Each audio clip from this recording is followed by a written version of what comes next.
Good morning बच्चों। आज का जो ये वीडियो है ये पैरेलल लाइंस और उसकी प्रॉपर्टीज़ पर है। समानांतर रेखाएं एवं इसके गुण।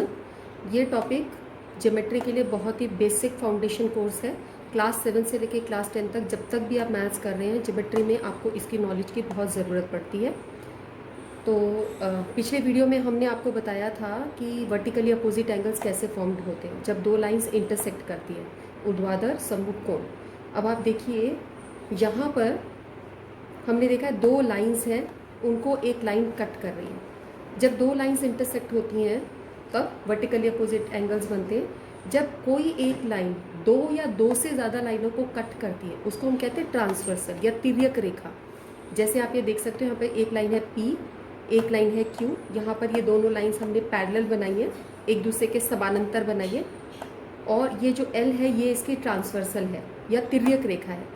आप देख रहे हो जब इसने इसको कट किया, इंटरसेक्ट किया, तो हमारे पास 8 तरह के एंगल्स बने। एंगल 1 2 3 4 5 6 7 8। ये स्पेशल 8 एंगल्स होते हैं, इनकी खास प्रॉपर्टी होती है जिसके बारे में आज हम इस वीडियो में सीखेंगे। आप अच्छे से समझ लीजिए कि ये जो दो लाइंस हैं ये नॉन पैरेलल भी हो सकती हैं, जैसे हमने यहाँ पर बनाया है। ये दोनों रेखाएं आप देख रहे हो समानांतर नहीं है, ये आगे जाके एक दूसरे को मिल जाएंगी। तो समानांतर रेखाएं वो होती हैं जो कभी एक दूसरे को मिलती नहीं है। तो यहाँ पर क्योंकि डिस्टेंस कम होता जा रहा है, these lines will meet, so these are not parallel lines. लेकिन यहाँ पर भी ट्रांसवर्सल लाइन हमने बनाई है तो 8 एंगल्स बन रहे हैं, 1 2 3 4 5 6 7 8। हमारी ट्रांसवर्सल आप देख रहे हो एक दो से ज़्यादा लाइनों में भी हो सकती है। आप देख रहे हो यहाँ पे 3 लाइंस बनाई हैं, वहाँ पर भी इस लाइन को ट्रांसवर्सल ही बोलेंगे। और ट्रांसवर्सल आपकी दो भी बन सकती है, जैसे यहाँ पे 3 रेखाएं हमने ली है, line 1, line P Q R, और ये S और T दोनों ट्रांसवर्सल है। ठीक है, हमें आज इसी के बारे में डिस्कस करना है कि जो ये 8 एंगल्स हैं इनमें क्या स्पेशल है। अच्छा बच्चों, अब हम समझते हैं फर्स्ट टॉपिक, कॉरस्पॉन्डिंग एंगल। संगत कोण क्या होते हैं। आप देख रहे हो इस तरफ मैंने कुछ कलर्स लगा दिए हैं। संगत कोण वो होते हैं जो ट्रांसवर्सल के किसी एक तरफ में एक एंगल, दूसरा एंगल छोड़ के तीसरा एंगल। जैसे यहाँ पर आपका एंगल 2 था, एंगल 2 इज इक्वल टू, ये था 1 2 3 4 5 6, एंगल 2 एंगल 6 के इक्वल है। आप देख रहे हो, ये हमने कलर से भी दिखाने की कोशिश की है। ये दोनों संगत कोण या कॉरस्पॉन्डिंग एंगल्स होते हैं। इसी तरह इसी साइड में जो ग्रीन एंगल है, ग्रीन एंगल आप देख रहे हो, ये एंगल 4 था ग्रीन कलर से जो दिखाया है, और ये एंगल 8 है। एंगल 2 एंगल 6 के इक्वल होता है, एंगल 4 एंगल 8 के इक्वल होता है। ये दोनों ट्रांसवर्सल के एक ही तरफ एंगल्स होते हैं और एक छोड़कर एक होते हैं। अब इसी रूल को आप इधर देखो, यहाँ पे हमने कलर्स नहीं लगाए, तो ट्रांसवर्सल के एक ही तरफ ये एंगल्स हैं और एक छोड़कर एक लीजिए आप। अगर हमने एंगल 1 लिया तो एक 3 छोड़ दीजिए, एंगल 5। ये दोनों एक दूसरे के कॉरस्पॉन्डिंग है, एंगल 1 और एंगल 5 या संगत कोण है। इसी तरह जब आप 3 लोगे तो एक छोड़कर 5 छोड़कर एंगल 7। तो ये जो 4 एंगल्स मैंने बनाए हैं, 4 एंगल्स का सेट जो है, इनको कॉरस्पॉन्डिंग एंगल्स या संगत कोण कहते हैं। और जब हमारी लाइंस P लाइन पैरेलल होती है Q लाइन के, अगर ये पैरेलल का निशान है, जब दो लाइंस एक दूसरे के समानांतर होती हैं, पैरेलल होती हैं, तब ये सारे एंगल्स इक्वल होते हैं। और अगर ये लाइंस पैरेलल नहीं हुई, if P is not parallel to Q, then ये एंगल्स इक्वल नहीं होंगे। ठीक है, आप एक बार फिर से समझ लें, इसको समझना बहुत ज़रूरी है कि ये ट्रांसवर्सल के एक तरफ के एंगल्स होते हैं, एक छोड़कर एक। ठीक है, अब इससे संबंधित हम एक क्वेश्चन लेंगे। अब आप देख सकते हैं हमने 5.2 का क्वेश्चन नंबर 4 लिया है इसी टॉपिक से, कॉरस्पॉन्डिंग एंगल से। यहाँ पर मैंने पिक्चर वही रखी है, ऐसी ही एक फिगर बनी है, और यहाँ पर एंगल 2 की जगह लिखा है 110। और उसके बाद ये सारे एंगल सब खाली हैं और वो बोलता है कि एंगल x को फाइंड आउट करो। आपके पास 110 ऊपर है, x को आपको फाइंड आउट करना है, तो x क्या होगा। अब आप देखिए आप कैसे x को निकाल सकते हो। आप ये देखिए, अगर 210 है तो आपका 2 किसके कॉरस्पॉन्डिंग है, 2 इज़ कॉरस्पॉन्डिंग टू 6, तो 6 भी आपका 110 होगा। क्योंकि अगर दो लाइंस P और Q एक दूसरे के पैरेलल हो, this is given to you, P is parallel to Q, अगर ये दोनों समानांतर हैं तो 2 6 के इक्वल है। अगर 2 110 है तो ये भी 110 होगा।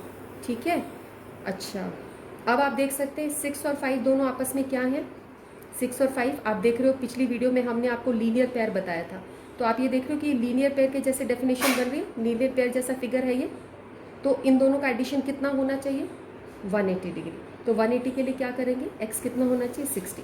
तो इस तरीके से आपने फर्स्ट स्टेप में कॉरस्पॉन्डिंग एंगल्स की नॉलेज लगाई, कॉरस्पॉन्डिंग एंगल्स की, और सेकेंड स्टेप के अंदर आपने लीनियर पेयर की नॉलेज निकाली और उससे आपने x को फाइंड आउट कर लिया। ठीक है, इस क्वेश्चन को आप ऐसे भी कर सकते थे, आप 1 को फाइंड आउट करते, इन दोनों को लीनियर पेयर करते, 2 को और 1 को, तो 2 और 1 लीनियर पेयर होते। तो इस तरीके से ये 110 में कितना ऐड करो कि आपका ये सॉरी यहाँ पे मिस्टेक हो गया, दिस शुड बी 70, ये 70 होना चाहिए। तो 110 में 70 हम ऐड करेंगे तब ये 180 हुआ। अब ये 70 है आपका, इसके कॉरस्पॉन्डिंग 1 के कॉरस्पॉन्डिंग क्या है, 5, तो ये 70 आ गया। तो आप किसी भी तरीके से अप्रोच कर सकते हो, या तो आप इधर से अप्रोच करो, यहाँ पे लीनियर पेयर लगा लो, या आप इधर से कॉरस्पॉन्डिंग एंगल्स लगा के और फिर लीनियर पेयर लगा के ऐसे अप्रोच कर सकते हो, और ये क्वेश्चन आपका सॉल्व होगा। इसी तरीके से हमने एक दूसरा क्वेश्चन लिया है, यहाँ पर इसने L को M के पैरेलल दिया है और ये दोनों लाइंस ट्रांसवर्सल है आपकी, and these two lines are parallel to each other, और ये आपकी ट्रांसवर्सल हो गई। अब यहाँ पर ये लाइन आपकी ट्रांसवर्सल है, सपोज हम इसको नाम दे देते P, ये P L M के पैरेलल है और ये P आपकी ट्रांसवर्सल है। X को फाइंड आउट करने के लिए बोल रहा है, तो आप क्या करोगे, ट्रांसवर्सल की एक तरफ के एंगल्स देखोगे, आपको मैंने बताया था एक साइड के जो एंगल्स होते, एक ही साइड, ऑन वन साइड। तो अगर हम ऐसे देखें, ये आपकी ट्रांसवर्सल है तो एक ही तरफ के एंगल्स हो गए। यहाँ पर ये एंगल लिया हमने, तो एक छोड़कर एक एंगल, तो ये दोनों एक दूसरे के कॉरस्पॉन्डिंग है। अगर आप ये एंगल 1 ले रहे हो, इफ दिस इज एंगल 1, इसको छोड़ के ये एंगल 100 और x एक दूसरे के क्या है, एक दूसरे के कॉरस्पॉन्डिंग है। सो कॉरस्पॉन्डिंग एंगल्स इक्वल होते हैं, सो x इज इक्वल टू 100। यहाँ पर इन क्वेश्चंस में आपको रीज़न देना बहुत ज़रूरी है। आप ये बोलोगे, जब आप इसकी एक्सप्लेनेशन लिखोगे, आप बोलोगे since L is parallel to M and P is transversal. आप ये बोलोगे कि ये कौन सी लाइन पैरेलल है, कौन सी लाइन ट्रांसवर्सल है या तिर्यक रेखा है, ये बताना है। उसके बाद बोलोगे कि x is corresponding to this angle and so x is equal to 100। इससे आपका कंप्लीट एक्सप्लेनेशन होगा और आपको फुल मार्क्स मिलेंगे। आइए अब हम देखते हैं second angle, alternate interior angles, Hindi में इसको बोलते हैं एकांतर कोण। अब ये दो तरह के होते हैं, एक्सटर्नल ऑल्टरनेट इंटीरियर एंगल्स, जिसको हिंदी वाले बच्चे बोलेंगे बाह्य एकांतर कोण, और इंटरनल ऑल्टरनेट इंटीरियर एंगल्स, जिसको बच्चे बोलेंगे एकांतर अंतः कोण, अंदर वाले एकांतर कोण। ठीक है, तो एकांतर कोण क्या होता है, अब वही बात है, पैरेलल लाइंस में ये सब इक्वल होते हैं। जो भी प्रॉपर्टीज़ मैं आपको बता रही हूँ वो पैरेलल लाइंस के लिए बता रही हूँ। यहाँ पर आप देख सकते हो ये एंगल मैंने लिखा है, ये एंगल इस एंगल के इक्वल होगा। ठीक है, तो आप ये बोल सकते हो, अगर हमने इसको मार्क किया था 2, so angle 2 is equal to, angle 2 is equal to, इस एंगल को हमने 7 मार्क किया था, इक्वल टू 7, ये आपका एक्सटर्नल है। ठीक है, और angle 1 is equal to angle 8, ये आपके एक्सटर्नल ऑल्टरनेट इंटीरियर एंगल्स होते हैं। इसमें थोड़ा सा लॉजिक भी मैं आपको बता देती हूँ। जैसे आपने ये एंगल लिया, ठीक है, इसके कॉरस्पॉन्डिंग एंगल कौन सा होगा, एक छोड़कर एक बताए थे मैंने, तो 3 छोड़कर 5, ये एंगल आपका 5 के इक्वल होता है, और 5 इसके क्या होता है, वर्टिकली अपोजिट। पिछले वीडियो में हमने वर्टिकली अपोजिट भी सीखा था, तो आप इस तरीके से भी देख सकते हो, ये इसके कॉरस्पॉन्डिंग है, ये इसके वर्टिकली अपोजिट है, तो इन दोनों को इक्वल होना ही चाहिए। या आप रूल से भी याद कर सकते हो कि ये एक्सटर्नल ऑल्टरनेट इंटीरियर एंगल्स हैं, तो बाहर की तरफ, दोनों पैरेलल लाइंस के बाहर की तरफ दोनों कॉर्नर के एंगल्स, एक गेम खेलते हैं ना बच्चे ऐसे क्रॉस चेंज करने का, ये एंगल और ये एंगल दोनों इक्वल होते हैं। अब हमने ऑल्टरनेट इंटीरियर एंगल्स को दिखाया है, आप देख सकते हो वो बाहर के कोण थे, 1 यहाँ पर क्या था, 2 आपने पढ़ा था 7 के इक्वल है, एक्सटर्नल एंगल्स में 1 8 के इक्वल है, और इनको क्या बोलते हैं, ऑल्टरनेट इंटीरियर एंगल्स। इसी तरह यहाँ पर इंटरनल में these are alternate interior angles and these two are equal. इसका क्या नाम है, इसको हमने नाम दिया था angle 4। Angle 4 is equal to angle 5, और इसी तरह एंगल 3 इज इक्वल टू, इसको हमने नाम दिया था 6। ये आपके इंटरनल वाले एंगल्स हैं, इंटरनल एंगल्स आर इक्वल। अगर मैं इन पिक्चर्स को हटा देती हूँ तो आप एक ढंग से और समझ सकते हो। हम बच्चों को ये बोलते हैं कि पैरेलल लाइंस के अंदर वाले एंगल, क्योंकि इंटीरियर में एंगल्स हैं, ये अंदर में है, अंतः कोण है। इसमें ऐसे देखो 4 और 5, एक ऊपर का एंगल और एक नीचे आके ये वाला एंगल, क्रॉस में जो एंगल है ये एंगल और ये क्रॉस में एंगल है, ये दोनों इक्वल होते हैं। 4 क्रॉस ले लो यहाँ पर, 4 is equal to 5 and 3 is equal to 6। तो ये आपके हुए ऑल्टरनेट इंटीरियर एंगल्स, ये इक्वल होते हैं अगर लाइंस पैरेलल हो तो। सपोज मैंने इसको मेजरमेंट दे दिया 80, ही एंगल 4 इज 80। अब बोलेंगे कि अदर्स एंगल को आप फाइंड आउट करो। अब आप दो तरह के एंगल सीख चुके हो, कॉरस्पॉन्डिंग एंगल्स, संगत कोण, ऑल्टरनेट इंटीरियर एंगल्स या एकांतर कोण। अगर आपका ये 80 है तो आप देख रहे हो ये 80 होगा बिकॉज ये इक्वल है एक दूसरे के। कैसे? ऑल्टरनेट इंटीरियर एंगल्स, ठीक है। अगर ये 80 है तो ये 4 और 2 कैसे एंगल्स हैं? एक दूसरे के लीनियर पेयर है। या आप ये देख सकते हो कि अगर 4 को हम देखें तो ऑल्टरनेट कॉरस्पॉन्डिंग एंगल्स में आपने क्या सीखा था? कॉरस्पॉन्डिंग एंगल्स आपके एक तरफ के एंगल्स होते हैं ऐसे। तो अगर 4 आपका 80 है तो एक छोड़कर एक एंगल, यानी 6 को छोड़ दो, 8 एंगल लो। 8 कितना होना चाहिए? 80, ठीक है। तो ये भी आपका 80 हो गया, ये इसके कॉरस्पॉन्डिंग है। ओके, अच्छा, यहाँ पर आपने इसको 80 निकाला, इसको आप ढक लीजिए क्योंकि कॉरस्पॉन्डिंग एंगल्स हमारे एक तरफ के एंगल्स होते हैं, आपको कन्फ्यूजन ना है। ये 80 है तो एक छोड़कर एक एंगल लो, इसको छोड़कर इसमें चले गए तो ये आपका 80 हो गया। तो 4 एंगल्स तो आप फाइंड आउट कर चुके हो, 1 2 3 4, सब आपने कॉरस्पॉन्डिंग, ये आपने करा ऑल्टरनेट इंटीरियर एंगल्स से। अच्छा, आप देख रहे हो ये वर्टिकली अपोजिट एंगल्स है, एक दूसरे के इक्वल आ रहे हैं। देखो वर्टिकली अपोजिट एंगल्स एक दूसरे के इक्वल होते हैं। अब आप 2 को फाइंड आउट करिए। 2 को आप कैसे फाइंड आउट कर सकते हो? ये आपका लीनियर पेयर है, पिछले वीडियो में हमने लीनियर पेयर सीखा था। अगर ये 80 है तो ये कितना होगा? 100, क्योंकि इन दोनों का एडिशन 180 आना चाहिए लीनियर पेयर के लिए। अब ये आपका 100 है। अब आप फिर कॉरस्पॉन्डिंग एंगल्स पे आ सकते हो। ये 100 है तो एक एंगल इसको छोड़कर ये एंगल 6, ये कितना होना चाहिए? 100। ये कॉरस्पॉन्डिंग है एक दूसरे के, ठीक है। और अब आप आगे बढ़ो तो आप ये देख सकते हो कि अगर ये 100 है तो 2 और 3 एक दूसरे के क्या है? Vertically opposite angle. 2 and 3 are vertically opposite angles to each other. ये ऊर्ध्वाधर सम्मुख कोण है आपके, तो ये भी आपका 100 होना चाहिए। या तो आप इसको वर्टिकली अपोजिट से कर लो, वर्टिकली से कर लो, या आप ये देखो कि 1 और 3 एक दूसरे के लीनियर पेयर है।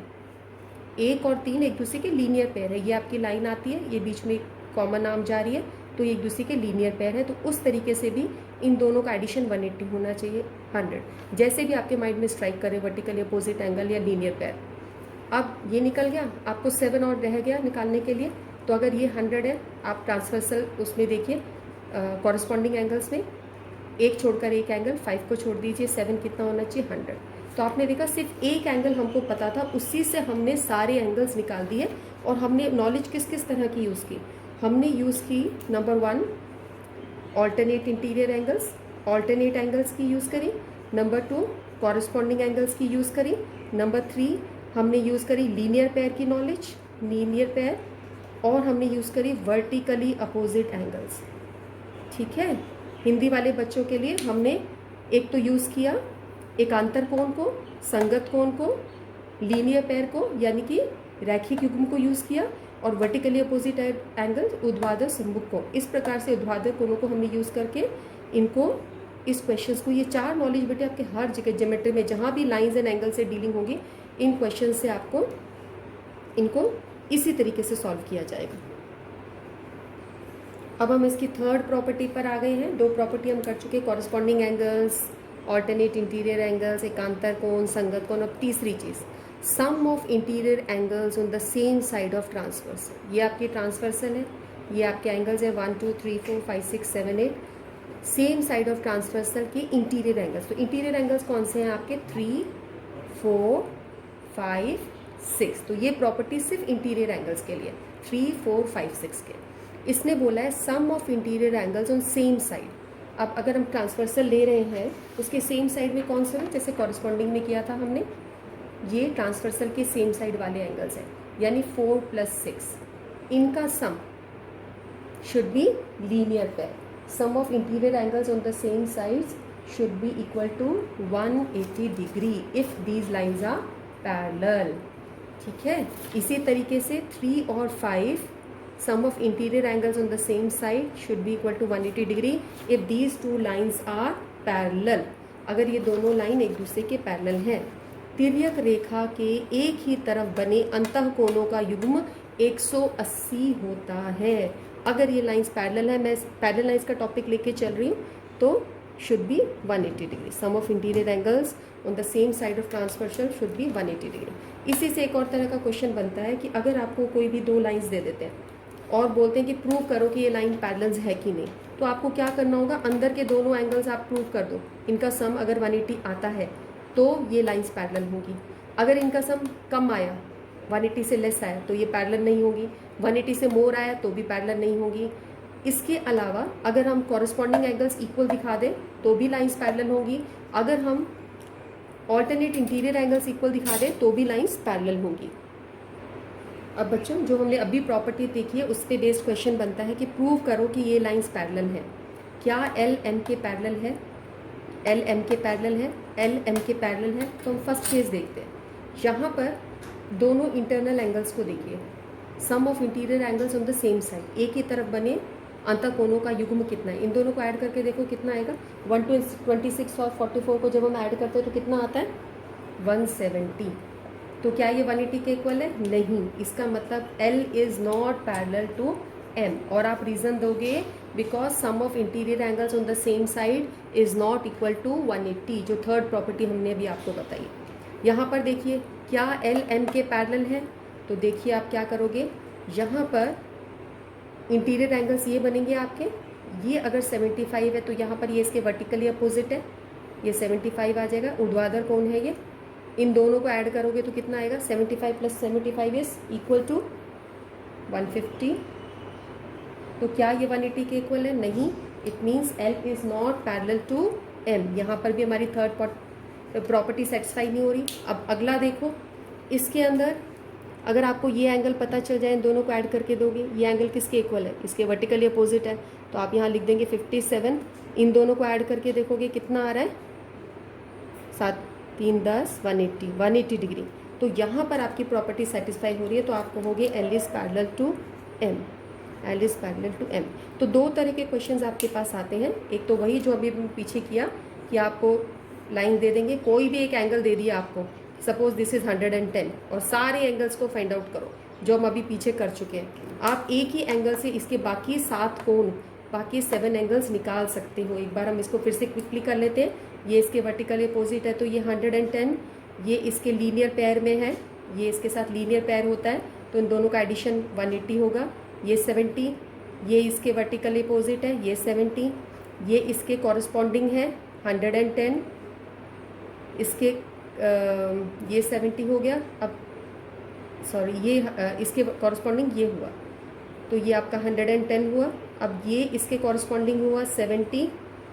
अब आप देखिए, ये इसके कॉरस्पॉन्डिंग है 70 और ये इसके कॉरस्पॉन्डिंग है 110. इस तरीके से अभी मैंने बहुत इसको फास्ट किया, लेकिन आप इस वीडियो को बार बार देखो. एक बार आपको अच्छे से पहचान हो जाए corresponding angles, alternate interior angles, संगत कोण, एकांतर कोण, तो आप इसको फटाफट फास्ट कर पाओगे. और दूसरा क्वेश्चन ये बनता है, बताओ क्या ये लाइंस पैरेलल है? तो अगर इन तीनों प्रॉपर्टीज़ में से कॉरस्पॉन्डिंग एंगल्स की प्रॉपर्टी और कॉरस्पॉन्डिंग एंगल्स फर्स्ट थिंग हमने किया था, नंबर सेकंड हमने किया था ऑल्टरनेट इंटीरियर एंगल्स, इनकी प्रॉपर्टी, और number third some of interior angles on the same side. तीनों में से कोई भी प्रॉपर्टी होल्ड करे तो वो लाइंस पैरेलल होती हैं, और अगर नहीं करे तो वो लाइंस पैरेलल नहीं होती. इसके अलावा हमने वर्टिकली अपोजिट एंगल्स करे और हमने लीनियर पेयर किया. इन दोनों की नॉलेज हमने आपको पिछले वीडियो में दी है. अगर आपने वो वीडियो नहीं देखा हो तो देख लीजिए, आपको उसको आइडेंटिफिकेशन हो जाएगा, और इससे आप अच्छे तरीके से पैरेलल लाइंस और उसकी प्रॉपर्टीज़ को समझ पाएंगे. And this topic is important from class 7 to class 10. Watch this video as many times as you want till you get the point.